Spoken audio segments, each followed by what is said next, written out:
Bismillahirrahmanirrahim. Sahabat, selayaknya kita kembali pada konsep pengesaan dan pengikraran diri kita, baik secara lisan maupun di dalam hati, bahwasanya tiada Tuhan melainkan Allah. Selayaknya kita meyakini bahwasanya Allah semata yang akan melepaskan manusia dari segala bentuk wabah dan musibah. Selayaknya pula kita menyadari bahwasanya untuk setiap wabah dan musibah di dalamnya mengandung didikan di sisi Allah Subhanahu wa taala agar kita tidak lalai akan segala ketetapannya.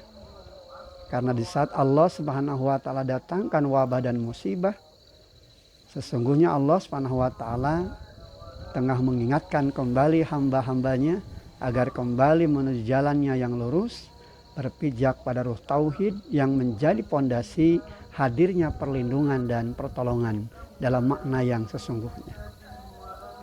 Manakala kita masih belum juga tersentuh dengan segala bentuk ciptaan dan ketetapan Allah, maka inilah saat awal bagi kita untuk memperbarui kembali keimanan kita kepada Allah dengan memperbanyak istighfar, mengakui akan segala dosa dan kesalahan kita di atas segala kekeliruan yang selalu kita lakukan dan kemudian menjadikan kita terjebak di dalam perilaku dosa, kesalahan dan kejahatan serta kemaksiatan tersebut. Berobat secara medis adalah pintu ikhtiar dari apa yang Allah dan Rasul-Nya jadikan sebagai jalan bagi hamba-hambanya untuk bisa keluar dari masalah. Namun tentu saja sebelum langkah ini ditempuh, maka penguatan tauhid bahwasanya Allah Subhanahu wa taala yang Maha Penyembuh atas segala bentuk penyakit dan wabah ini hendaknya menjadi pijakan pertama dan utama di dalam kehidupan kita. Sebab bila bukan karena kudrah iradahnya, kita tentu tidak akan memperoleh kesembuhan dan kita tidak akan mungkin bisa keluar dari wabah dan musibah ini. Ada yang harus kita akui bahwa selama ini ada yang pincang yang kita lakukan, yang kemudian menjadi sebab jiwa kita mudah goncang, mudah gelisah, mudah resah saat berhadapan dengan wabah dan musibah. Kita telah mendewakan obat, kita telah mendewakan nilai kesehatan sebagai satu-satunya cara untuk keluar dari wabah dan musibah. Kita lupa dan kita melupakan pondasi tauhid yang selayaknya membuka kesadaran kita bahwa penyembuh atas segala ketentuan yang terjadi dari berbagai bentuk wabah dan musibah itu adalah kembali kepada Allah, bukan kepada yang lainnya. Bahkan kita dibuat lepas kendali dari keimanan saat kematian terjadi atas satu bentuk wabah dan musibah. Padahal kehidupan dan kematian semua sesungguhnya berpulang kembali kepada Allah Subhanahu wa taala.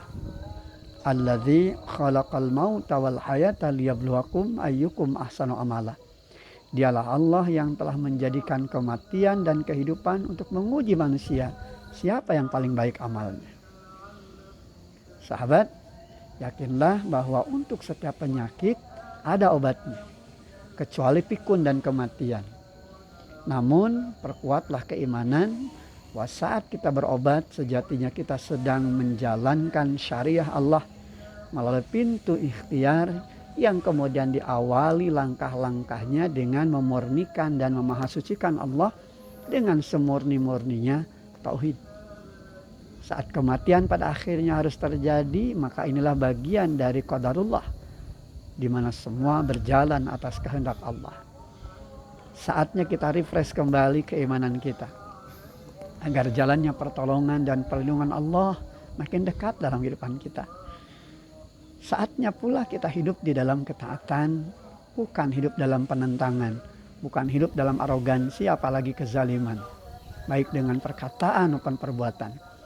Karena dekat atau jauhnya pertolongan Allah itu sangatlah bergantung pada apa yang kita perbuat. Wa makana rabbuka liyuhlikal qura bidzulmi wa ahluha muslihun. Dan sekali-kali Tuhanmu tidak akan menganiaya negeri-negeri secara zalim, sedangkan penduduk negeri itu senantiasa berbuat kebajikan. Inilah bahan koreksi, bahan evaluasi untuk memantapkan langkah kita.